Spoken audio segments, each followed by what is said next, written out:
At what point, and this is a genuine question that I would put to you, at what point has Nigel said that people here that come over in small boats who've arrived illegally and have absolutely no right to be here, at what point has he ever said that he would allow them all to stay as Prime Minister? Well, he has said that he doesn't believe in mass deportations of illegals, and he was pressed on that by Stephen Edgington, actually, ironically, on GB News. So it all depends what the definition of mass deportations is. And I do think there's Exactly. been a little bit of gaslighting going on from both sides, actually, from both sides. But certainly the gaslighting from, I would say, the Matt Goodwin, Nigel Farage side of the argument is saying that people like me and people like Rupert Lowe are suggesting that entire communities of British nationals who have not committed a crime should be deported. That is simply not the argument. Now, it comes from a tweet or a post on X that Rupert Lowe made where he did talk about deporting communities, but it was specifically in reference to communities involved in the rape gang scandal if people were found to have covered up those crimes. So for me, if we're talking about mass deportations, what we're talking about is mass deportations of illegal immigrants or dual nationals who have committed a crime. And that's when, Darren, you get to the polling from GB News that shows actually 99% of Reform UK members agree with that position and 66% of the country. So it's not a niche position. It's just not. It's not. Look, the on the point of deporting people if they have known about a crime and then not notified the authorities, I actually think, Dan, that that would set a really dangerous precedent where ultimately people who, I don't know, if I, for example, we've just been talking about Tommy Robinson, if I hadn't alerted the press that there had been some breach of the libel laws or whatever else he's been done for over the years, am I going to get risk of deportation or something like that? Ultimately, you can't. I think the 5 year rule, the right to remain, has to be looked at again. I think 5 years when we've got asylum cases longer than the queue for a bus in London on match day is absolutely absurd, right? I think that needs to be changed and reformed, for want of a better word.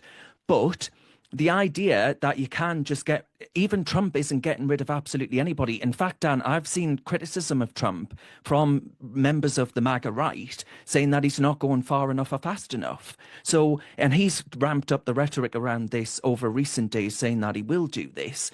So there is a reality where you cannot just say we're going to get rid of absolutely everybody that's come here. It's just fact. But what you can do is say, if you are here illegally and you do not have the right to be here, or if you've received right to remain over recent years, and that's just as a consequence of you being in this country for longer than 5 years because the asylum system is backlogged, then that's not right. And you ought to be sent back packing where you came from, or be that France, whatever else.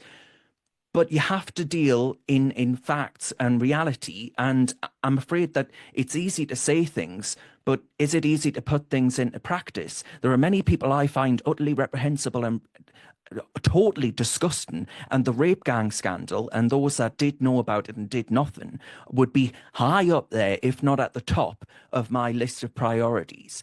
But we cannot say to some British citizen who's like a second generation immigrant to this country, well, we're going to get rid of you because, you know, you knew about this and didn't tell anyone. They didn't ultimately perpetrate the crime. So I think that would set a pretty awful precedent. And Nigel is right to query and question that. The accusation of sycophancy, you know, I have, as you know, I was at GB News for 3 years, and I never felt that I was part of this GB News. Well, how is it Katie describes it? The framework.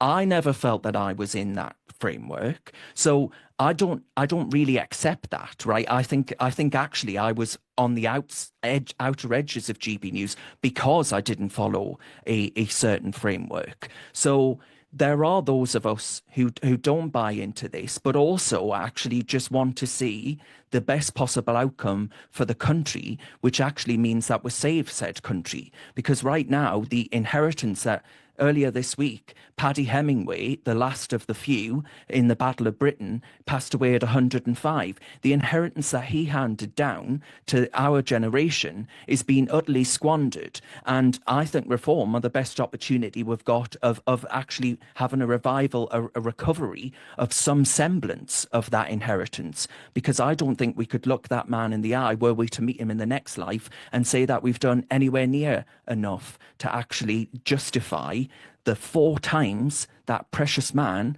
was shot down by the Nazis. For what? For what? We've squandered what he did for us. So that's my position. That's where I'm at.